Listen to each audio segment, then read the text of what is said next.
Hello my dear students, welcome to my YouTube channel. तो आज की इस वीडियो में मैं आपको class 9th chemistry chapter 3 atoms and molecule का नेक्स्ट टॉपिक कराने जा रही हूँ। तो जैसा कि हमने पिछली वीडियो में पढ़ा था व्हाट इज़ एन एटम, तो जो नेक्स्ट टॉपिक रहेगा इस चैप्टर का that is what is a molecule. Molecule क्या होता है। सो माय डियर स्टूडेंट्स, जो मॉलिक्यूल होता है, molecule is the smallest particle,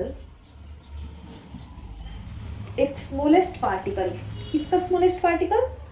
of matter, matter का स्मॉलेस्ट पार्टिकल। अब ये मैटर कोई भी सब्सटेंस हो सकता है, फॉर एग्जांपल एलिमेंट भी हो सकता है और कंपाउंड भी हो सकता है, ठीक है। किसी भी सब्सटेंस का स्मॉलेस्ट पार्टिकल जो कि which can exist in free state, जो कि फ्री स्टेट में भी एग्जिस्ट कर सकता है, ठीक है। और इसके अंदर क्या होती है? Exhibiting the all the property, all the properties of that matter, और उस मैटर की सभी प्रॉपर्टी को वो एग्जिस्ट करता है, ठीक है। उसी को ही हम क्या बोलते हैं? मॉलिक्यूल। तो देखिए, मैं दोबारा से इसका एक्सप्लेन कर रही हूँ। मॉलिक्यूल क्या होता है? Molecule is the smallest particle of matter, matter या सब्सटेंस का smallest particle which can exist in free state, जो कि फ्री स्टेट में एग्जिस्ट कर सकता है। देखो बेटा, यहाँ पर एटम और मॉलिक्यूल की जो डेफिनेशन है उसमें एक डिफरेंस है। एटम क्या है? Atom is the smallest particle of a element, ठीक है। एटम जो होता है एलिमेंट का स्मॉलेस्ट पार्टिकल होता है, ठीक है, जो कि फ्री स्टेट में एग्जिस्ट नहीं करता। एटम जो होता है वो कंबाइंड स्टेट में एग्जिस्ट करता है, ठीक है, और उसको फर्दर हम डिवाइड नहीं कर सकते। बट यहाँ पर मॉलिक्यूल के डेफिनेशन में हम क्या पढ़ रहे हैं? मॉलिक्यूल है स्मॉलेस्ट पार्टिकल ऑफ मैटर, यानी कि कोई भी सब्सटेंस का स्मॉलेस्ट पार्टिकल। अब वो सब्सटेंस कंपाउंड भी हो सकता है, ठीक है, और ये एग्जिस्ट करता है इन फ्री स्टेट, ये फ्री स्टेट में एग्जिस्ट करता है और exhibiting all the property of that matter, उस मैटर की सभी प्रॉपर्टीज के अंदर एग्जिस्ट करती है, ठीक है। इसकी हम प्रॉपर कैरेक्टरिस्टिक्स करेंगे एक एक करके। चलिए, next topic is characteristics of molecule. So the first characteristics of molecule is a molecule is an electrically neutral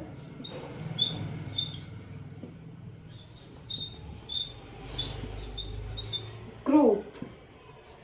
molecule जो होता है इलेक्ट्रिकली न्यूट्रल होता है, ठीक है, इलेक्ट्रिकली न्यूट्रल ग्रुप होता है। तो ये क्या होती है? ये फर्स्ट कैरेक्टरिस्टिक्स, ये इलेक्ट्रिकली, इस मतलब कि मॉलिक्यूल पर हम कोई भी चार्ज एग्जिस्ट नहीं करता है। ये क्या होता है? इलेक्ट्रिकली न्यूट्रल ग्रुप होता है। नेक्स्ट जो कैरेक्टरिस्टिक है, molecule is a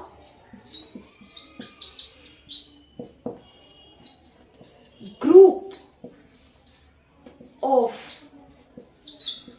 two or more atoms, ये दो और दो से ज्यादा एटम्स का एक ग्रुप होता है जो कि केमिकली बॉन्डेड टुगेदर, जो कि केमिकली बॉन्डेड होता है। मतलब कि इनके बीच में, एटम्स के बीच में क्या होते हैं? दो या दो से ज़्यादा एटम्स जब आपस में बॉन्डेड होते हैं केमिकली, उनके बीच में क्या होता है? केमिकल बॉन्ड होता है, ठीक है। बॉन्ड, केमिकली बॉन्डेड, वो एक दूसरे को अट्रैक्ट करते हैं विद अ फोर्स, और इस तरह से वो बंधे हुए होते हैं। तो उन्हीं एटम्स को क्या बोलते हैं? मॉलिक्यूल बोलते हैं। किन एटम्स को? ग्रुप ऑफ 2 और मोर एटम्स जो कि केमिकली बॉन्डेड होते हैं, केमिकली बंधे हुए होते हैं आपस में, ऐसे ग्रुप को हम क्या बोलते हैं? मॉलिक्यूल बोलते हैं। चलिए नेक्स्ट कैरेक्टरिस्टिक इसकी करते हैं हम। थर्ड कैरेक्टरिस्टिक क्या है? Molecule of many elements. बहुत सारे एलिमेंट्स के मॉलिक्यूल कैसे होते हैं? जैसे such as argon, helium etcetera. ये जो गैसेस होती है ना, आर्गन और हीलियम, ठीक है, इनके मॉलिक्यूल कैसे होते हैं? Are made up of only one atom of that element. अभी इससे पहले वाले कैरेक्टरिस्टिक्स में हमने पढ़ा था कि जो मॉलिक्यूल होता है वो ग्रुप होता है 2 और मोर एटम्स जो होते हैं उनका, जो कि केमिकली बॉन्डेड होते हैं एक दूसरे से। बट कुछ एलिमेंट्स, कुछ मॉलिक्यूल के केस में ऐसा भी होता है, जैसे कि आर्गन है, हीलियम है, ये ऐसे मॉलिक्यूल होते हैं जो कि 1 एटम ही कंटेन करते हैं उस एलिमेंट का। ऐसा क्यों है? क्योंकि जो आर्गन है, हीलियम है, ये कैसी गैसेस हैं? ये नोबल गैसेस हैं। नोबल गैसेस यानी कि अनरिएक्टिव गैसेस है, क्योंकि इनका जो ऑर्बिट होता है वो कंप्लीटली फिल्ड होता है, ठीक है। ये हम जब वैलेंसी करेंगे ना, वैलेंसी वाला टॉपिक करेंगे तो आपको क्लियरली समझ में आ जाएगा ये ऐसा क्यों। अभी इतना समझ लीजिए, क्योंकि आर्गन और हीलियम जैसे मॉलिक्यूल जो होते हैं ना, ये जो होते हैं नोबल गैसेस होती हैं, अनरिएक्टिव गैसेस होती हैं, किसी के साथ रिएक्शन नहीं करती हैं, और इसीलिए इस तरह के जो मॉलिक्यूल होते हैं वो ओनली 1 एटम कंटेन करते हैं उस एलिमेंट का। तो इनको भी हम क्या बोलते हैं? मॉलिक्यूल ही बोलते हैं। नेक्स्ट इसके कैरेक्टरिस्टिक करते हैं हम। Fourth characteristic, they are stable species। Molecule जो होते हैं वो स्टेबल होते हैं विद लेस एनर्जी कंटेंट। यानी कि जो मॉलिक्यूल होते हैं वो इस तरह से स्टेबल स्पीसीज होते हैं कि उनके अंदर जो एनर्जी का कंटेंट होता है वो भी कैसा होता है? लेस होता है। ऐसा क्यों? क्योंकि वो एट्रैक्टिव फोर्स, जो एटम्स होते हैं मॉलिक्यूल के जो एटम होते हैं वो आपस में एट्रैक्टिव फोर्स के साथ ऐसे बंधे हुए होते हैं, ठीक है, और इसीलिए उनके बीच में जो एनर्जी कंटेंट है वो कैसा होता है? लेस होता है। यानी कि इनको हम इजिली, मॉलिक्यूल के जो बॉन्ड होते हैं हम उनको इजिली ब्रेक कर सकते हैं, क्योंकि उनके बीच में लेस एनर्जी कंटेंट होता है। ज़्यादा एनर्जी हमको वहाँ पे नहीं देनी पड़ती है हमको ब्रेक करने के लिए, और लेस एनर्जी कंटेंट में ही मॉलिक्यूल क्या कर जाते हैं? स्टेबल कर जाते हैं। यानी कि वो मतलब रिएक्शन कम करते हैं और आपस में बंधे रहते हैं, तो वो स्टेबल स्पीसीज होते हैं with less energy content. Okay, next point, next property क्या है? All molecules of any given compound are. कोई भी हमको कंपाउंड अगर दिया गया है उसके अंदर जितने भी मॉलिक्यूल्स होंगे, ठीक है, वो क्या होंगे? Similar. Is that clear everyone? For example, अगर हमको वाटर मान लो दिया गया है, तो वाटर के ऑल वाटर मॉलिक्यूल, उस वाटर के अंदर ऑल वाटर मॉलिक्यूल, उनका जो फॉर्मूला होगा वो क्या होगा? H2O। तो जितने भी वाटर मॉलिक्यूल होंगे वो इसी कॉम्बिनेशन में, H2O के कॉम्बिनेशन में ही हमको मिलेंगे। तो इस लाइन में यही बात बोल रहा है कि all molecules of any given compound are similar. Next property क्या है? नेक्स्ट है molecules of different compound. Different अगर हम दो अलग अलग कंपाउंड लेते हैं तो उनके मॉलिक्यूल क्या कैसे होंगे? वो होंगे आर डिफरेंट। देखो बेटे, दो अलग अलग अगर हम कंपाउंड ले रहे हैं तो उनके मॉलिक्यूल अलग अलग ही होंगे, और अगर हमको सिमिलर एक कंपाउंड दिया गया है उसके सभी मॉलिक्यूल सिमिलर होंगे। ठीक है, जैसे एग्जाम्पल, एक हमने ले लिया वाटर मॉलिक्यूल, अब वाटर मॉलिक्यूल, इसके सभी मॉलिक्यूल कैसे होंगे? H2O। और दूसरा हमने ले लिया कार्बन डाइऑक्साइड मॉलिक्यूल,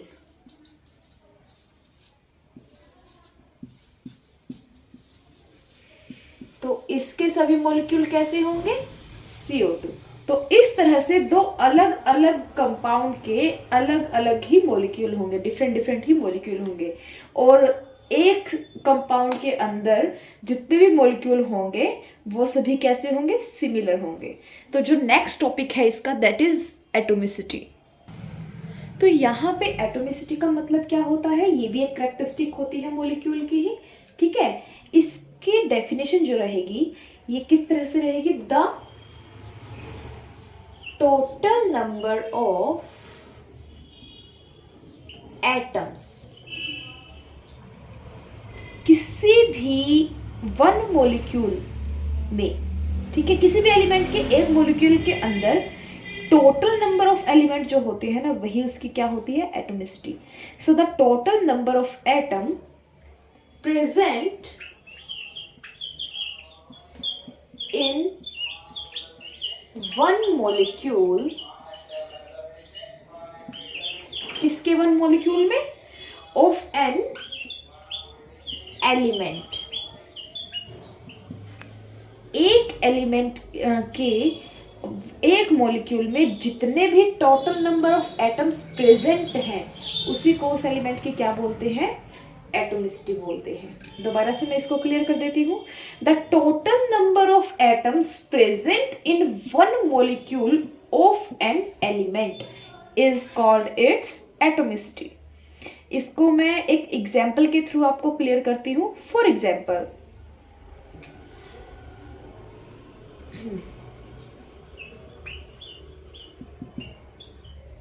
यहाँ पर हम एक एलिमेंट ले लेते हैं। फॉर एग्जाम्पल हमने यहाँ पे ले लिया है ऑक्सीजन। ऑक्सीजन का फॉर्मूला होता है O2। ठीक है, तो यहाँ पर ऑक्सीजन एलिमेंट हमने लिया है। कौन सा एलिमेंट लिया है? Oxygen element. तो ऑक्सीजन एलिमेंट के अंदर ये हमने ऑक्सीजन एलिमेंट का मॉलिक्यूल लिया है। इसके अंदर टोटल नंबर ऑफ एटम्स कितने हैं? ऑक्सीजन के 2 मॉलिक्यूल है। ठीक है, 2 एटम है। तो यहाँ पर ऑक्सीजन के 2 एटम प्रेजेंट है, तो इसकी एटॉमिसिटी क्या होगी? Die atomic molecule. डाई मतलब 2, एटॉमिक मतलब एटम, मॉलिक्यूल मतलब ऑक्सीजन का मॉलिक्यूल। ठीक है, तो यहां पर एटॉमिसिटी आपको क्लियर हुआ सभी को? एटॉमिसिटी क्या होता है?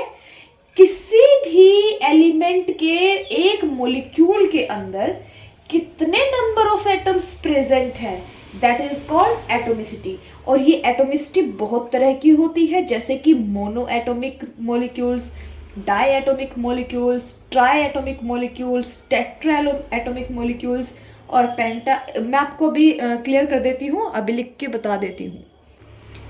तो जो सबसे पहला होता है that is mono atomic molecule. Mono का मतलब होता है 1। जो भी मॉलिक्यूल केवल एक एटम कंटेन करता है ना, उसको हम बोलते हैं mono atomic molecule. For example, मैंने आपको जब मॉलिक्यूल की डेफिनेशन कराई थी उसमें भी बताया था, जो नोबल गैसेस होती हैं, फॉर एग्जाम्पल नोबल गैसेस जैसे कि आर्गन है, हीलियम है, नियोन है, एक्सेट्रा। तो ये जितने भी नोबल गैसेस हैं, इसके अंदर नंबर ऑफ एटम कितने हैं? 1। और आर्गन के अंदर भी 1 एटम है आर्गन का ही, हीलियम के अंदर भी 1 एटम है हीलियम का, और नियोन के अंदर भी 1 एटम है नियोन गैस का। तो ये इस तरह के एटम मॉलिक्यूल जो कि one number of single number of atom contain करते हैं, उनको हम बोलते हैं मोनो एटॉमिक मॉलिक्यूल। दूसरा होता है diatomic molecule. Die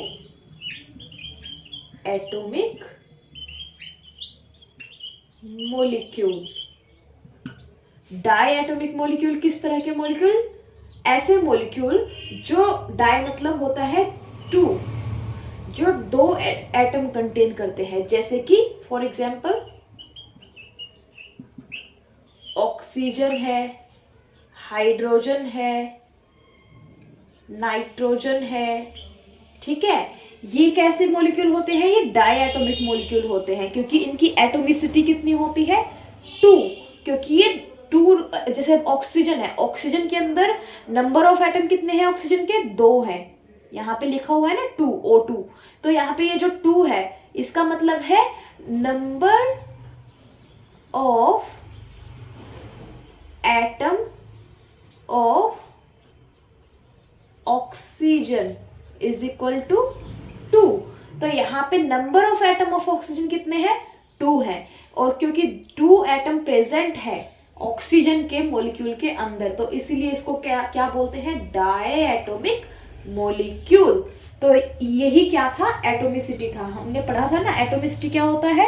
the total number of atoms present in one molecule of an element is called it's atomicity. तो यहाँ पे ऑक्सीजन की जो एटोमिसिटी होती है वो क्या होती है? Diatomic molecule. इसी तरह से ट्राई एटॉमिक मॉलिक्यूल होता है। ट्राई मतलब 3, जो molecule 3 number of atom contain करते हैं, उनको हम ट्राई एटॉमिक मॉलिक्यूल बोलते हैं। ठीक है, जैसे कि ओजोन है, ओजोन का फॉर्मूला होता है O3, ओजोन गैस। ठीक है, तो ओजोन 3 एटम कंटेन करता है, इसलिए ये कैसा मॉलिक्यूल है? Try atomic molecule. और इसकी एटोमिसिटी कितनी है? ट्राई एटॉमिक है। ठीक है, और इसी तरह से टेट्रा एटॉमिक मॉलिक्यूल होता है। टेट्रा मतलब 4। जैसे इसका एग्जांपल है P4। फॉस्फोरस मॉलिक्यूल जो होता है वो 4 नंबर ऑफ एटम कंटेन करता है फॉस्फोरस के। ठीक है, तो इसलिए इसको बोलते हैं टेट्रा एटॉमिक मॉलिक्यूल। और भी है, जैसे मीथेन है, CH4। यहाँ पे ये कैसा मॉलिक्यूल है? इसकी एटोमिसिटी होगी पेंटा एटॉमिक मॉलिक्यूल, क्योंकि पेंटा मतलब होता है 5। पेंटा एटॉमिक मॉलिक्यूल, क्योंकि यहाँ पर ये 5 नंबर ऑफ एटम कंटेन कर रहा है। 4 तो हाइड्रोजन के और 1 कार्बन का, तो हो गए ना पूरे 5। तो 5 नंबर ऑफ एटम जो कंटेन कर रहा है, इसलिए इसकी एटोमिसिटी हो जाएगी पेंटा मॉलिक्यूल। और इसी तरह से अगर 5 या 5 से ज़्यादा नंबर ऑफ एटम कंटेन करता है कोई भी मॉलिक्यूल, तो हम उसको बोलते हैं पॉली एटॉमिक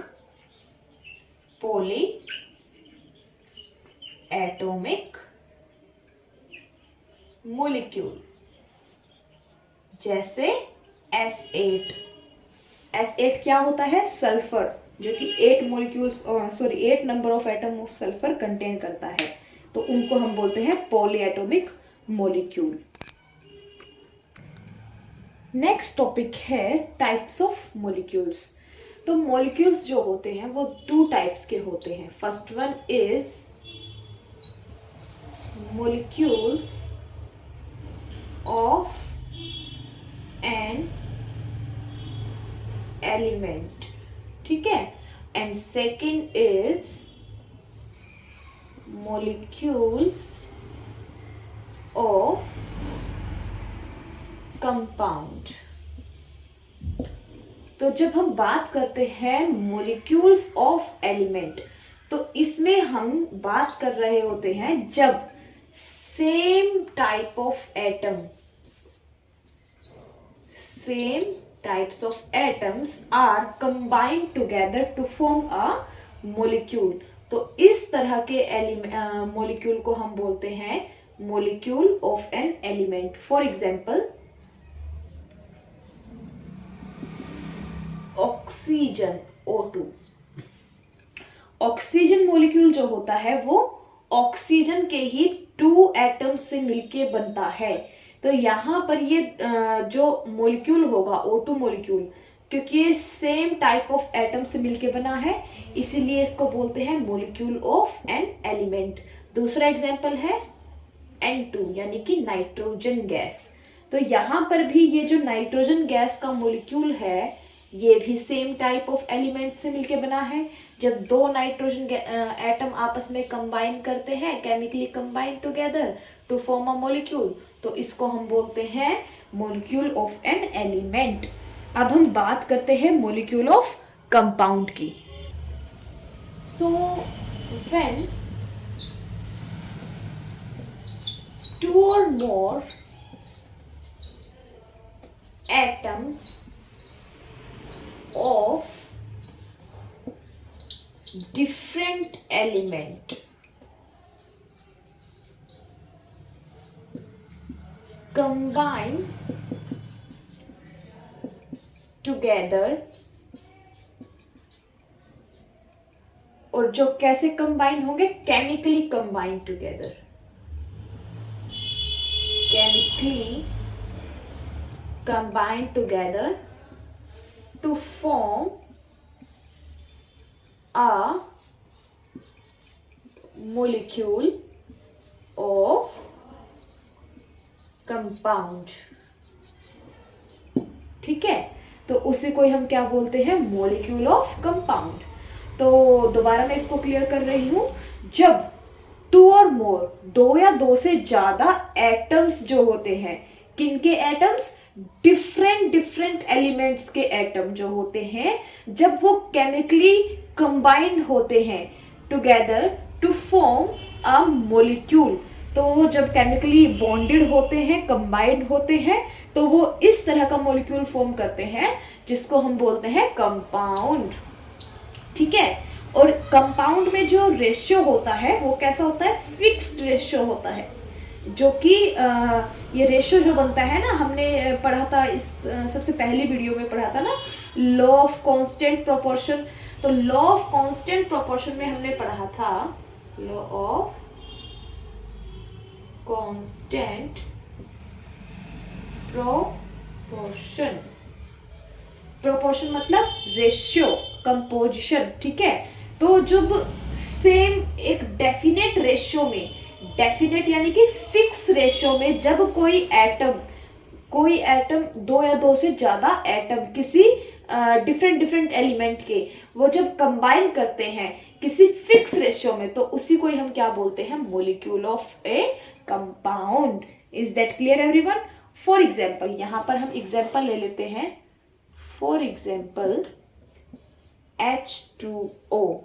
ठीक है, वाटर का हमने एग्जाम्पल ले लिया है। दूसरा एग्जाम्पल हम ले लेते हैं HCl। HCl क्या होता है, हाइड्रोक्लोरिक एसिड, जिसमें हाइड्रोजन का 1 मॉलिक्यूल और Cl यानी क्लोरीन का 1 मॉलिक्यूल। ठीक है, इनका जो प्रोपोर्शन होता है, जो रेशियो होता है, वो क्या होता है, फिक्स रेशियो होता है। और ये ऐसे डिफरेंट एलिमेंट यानी कि सॉरी डिफरेंट एटम है दोनों, ये हाइड्रोजन एटम है, ये क्लोरीन एटम है। ठीक है, तो यहाँ पे 2 और मोर एटम जो है वो डिफरेंट एलिमेंट के एटम है, और ये आपस में कंबाइन, केमिकली कंबाइन होके एक कंपाउंड फॉर्म कर रहे हैं, तो इसी को हम बोलते हैं molecule of A compound. So the next topic is molecular mass. तो मोलिकुलर मास क्या होता है? Molecular mass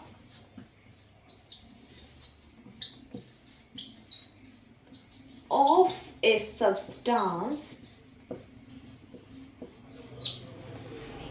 is equal to the sum of atomic masses of all the atoms present in one molecule of a substance. Clear है बेटा? मैं दोबारा से इसको रीड कर देती हूँ एक बार और। मोलिकुलर मास क्या होता है? किसी भी सब्सटेंस का अगर हमें मोलिकुलर मास निकालना है तो ये किसके इक्वल होगा? To the sum of atomic masses. उस मोलिक्यूल के अंदर जितने भी नंबर ऑफ एटम्स प्रेजेंट है ना, उन सब के एटॉमिक मास का सम ही क्या कहलाता है? Molecular mass. For example, molecular mass of carbon dioxide। हम सबको पता है कार्बन डाइऑक्साइड का फॉर्मूला क्या होता है? CO2। ठीक है, अब इसके अंदर नंबर ऑफ एटम कितने प्रेजेंट है? एक कार्बन का एटम है, 2 ऑक्सीजन के एटम है, तो नंबर ऑफ एटम कितने हैं? 3। ठीक है, अब इन सब के एटॉमिक मास का सम, जैसे कि कार्बन का एटॉमिक मास क्या होता है? Atomic mass of carbon plus, अब एक तो एटॉमिक मास कार्बन का हम एटॉमिक मास लेंगे, दूसरा इसमें क्या इंक्लूड है? ऑक्सीजन। एटॉमिक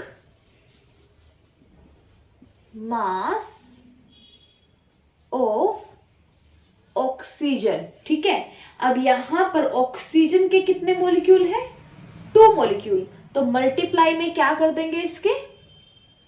2, क्योंकि ऑक्सीजन के 2 मॉलिक्यूल हैं। ठीक है, और कार्बन का तो एक ही मॉलिक्यूल है, तो इसलिए कार्बन का तो हम एक ही एटॉमिक मास लेंगे। अब हम सबको पता है कि जो कार्बन एटम होता है उसका एटॉमिक मास होता है 12 प्लस 2 मल्टीप्लाई ऑक्सीजन का एटॉमिक मास कितना होता है? 16। ठीक है, तो यहां पर 16 2 जा 32 प्लस 12 कितना? तो टोटल सम कितना हो जाएगा? 44। यू मतलब यूनिफाइड मास। ठीक है, तो इस तरह से यहां पर कार्बन डाइऑक्साइड गैस जो होती है, इस मॉलिक्यूल का मोलिकुलर मास निकल कर आ चुका है। कैसे फाइंड आउट किया हमने? कार्बन डाइऑक्साइड गैस के अंदर जो कार्बन का एटॉमिक मास था वो, और दूसरा ऑक्सीजन का जो एटॉमिक मास था, मल्टीप्लाई बाय 2। अगर आपको नहीं समझ में आया है कि यहाँ पे 2 कहाँ से आया है, तो ये 2 आया है O2 से, क्योंकि ऑक्सीजन के 2 मॉलिक्यूल हैं, इसलिए जितने भी नंबर ऑफ मॉलिक्यूल होंगे वो यहाँ पे मल्टीप्लाई हो जाएंगे। तो इन दोनों का हम क्या करेंगे? सम करेंगे, क्योंकि जैसे कि डेफिनेशन में हमको दिखाया गया है ना, मॉलिक्यूलर मास क्या होता है? Sum of atomic masses. Atomic masses का sum of all the atoms, जितने भी नंबर ऑफ एटम प्रेजेंट है in one molecule of a substance is called its molecular mass. तो इस तरह से हमने यहाँ पे कार्बन और ऑक्सीजन के एटॉमिक मास का सम कर दिया है, जो कि आ गया है 44U। ठीक है, U मतलब यूनिफाइड मास, और ये हो गया कार्बन डाइऑक्साइड का मोलिकुलर मास। तो इस तरह से किसी भी कंपाउंड का अगर आपसे मोलिकुलर मास पूछा जाता है तो हम क्या करेंगे? उस कंपाउंड के अंदर जितने भी नंबर ऑफ एटम्स हैं उन सब का एटॉमिक मास का हम क्या कर देंगे? सम कर देंगे, ऐड कर देंगे, और लास्ट में यूनिट लगाना मत भूलना। यूनिट क्या होगी? यू मतलब यूनिफाइड मास। ठीक है, तो ये होता है मोलिकुलर मास किसी भी मोलिक्यूल का या किसी भी कंपाउंड का।